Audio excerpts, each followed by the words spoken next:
Quoi, à ton âge, tu trouves encore un homme? C'est odieux. Ah bon, c'est la société, on ne la changera pas.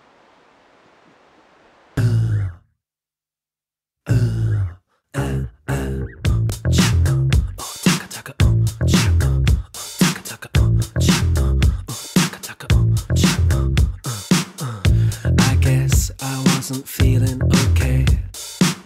I felt that space and time went back and forth and sideways. I'm putting out fires all over the place.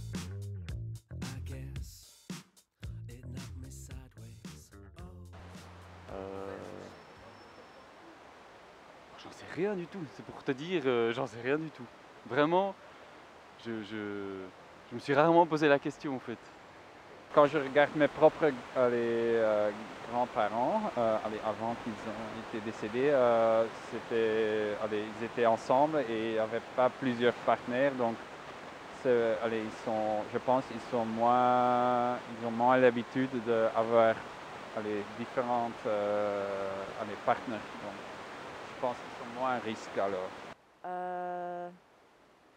C'est une bonne question. J'ai jamais réfléchi à la question, mais je pense que peut-être que oui. En se disant que peut-être que puisque les rencontres deviennent peut-être plus espacées, plus rares, on pense moins à se protéger.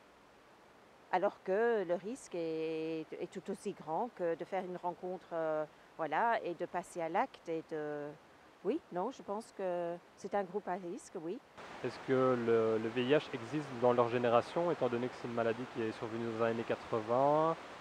Je ne sais pas, moi j'ai pas vraiment d'informations là-dessus, mais est-ce que c'est une maladie? Mais il n'y a pas que le VIH, il y en a d'autres, mais est-ce que ce sont des maladies que cette génération-là peut se transmettre entre elles? Est-ce qu'ils les ont? Est-ce qu'ils sont porteurs? Je ne sais pas. Peut-être dans le cas de relations intergénérationnelles, c'est possible qu'il y ait eu des sauts comme ça, des passages, bon, je ne sais pas. Ça pourrait. Surtout qu'il y a quand même certaines femmes âgées qui préfèrent aller avec des jeunes. Donc, ça peut avoir un risque. Mais bon, jusque-là, touchant du bois, il n'y a rien, quoi. Du bon bois. Ouais, je pense que les personnes âgées représentent un risque peut-être plus grand, parce que l'information que nous, on a eue durant toute notre jeunesse, moi je me rappelle, les premières sensibilisations qu'on a eues, c'était à l'école primaire. On ne pensait pas du tout à ça, mais on avait déjà eu un cours d'éducation sur tout ce qui est VIH et tout ça. Je ne pense pas que ma grand-mère ait eu cette initiation, en tout cas cette sensibilisation en primaire. Je pense qu'elle l'a peut-être même jamais eu, si ce n'est pas dans des débats qu'elle a suivis à la télévision ou quoi. Donc oui, quelque part, ils n'ont pas été sensibilisés comme nous.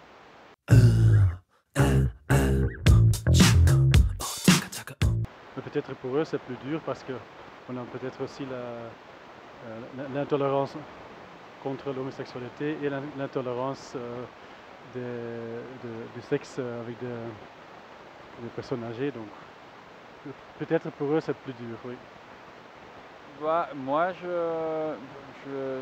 tendance à dire que non, parce que peut-être quand tu es plus âgé, je pense que ça doit être difficile quand tu es jeune et tu es à la recherche de votre identité et tu as beaucoup de doutes. Et quand tu es plus âgé, tu sais ce que tu veux et peut-être c'est plus facile. Mais c'est déjà dur pour un jeune ou une jeune, c'est déjà dur.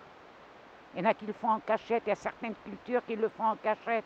Moi j'en connais, j'en ai autour de moi. Je pense que peut-être les couples homosexuels plus âgés sont déjà installés dans une vie, un couple, un réseau peut-être qui est moins, qui les embête moins. S'ils sont en maison de repos, ça doit être encore plus difficile, j'ai l'impression.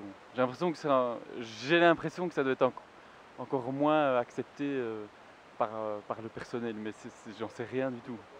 Une question qui, dans leur génération, n'a pas été posée, et en tout cas n'a pas fait l'objet de débats publics comme c'est le cas aujourd'hui. Et donc il y a probablement une gêne, un tabou beaucoup plus grand, beaucoup plus fort, beaucoup plus difficile à dépasser. Et donc peut-être que, en fait, j'espère que les homosexuels de maintenant, les vieilles personnes homosexuelles, si elles ont connu des traumatismes comme ça, ou une gêne dans leur jeunesse vis-à-vis de leur homosexualité, se sentent complètement libres et qu'ils couchent et qu'ils y aillent et qu'ils kiffent, quoi, j'ai envie de dire.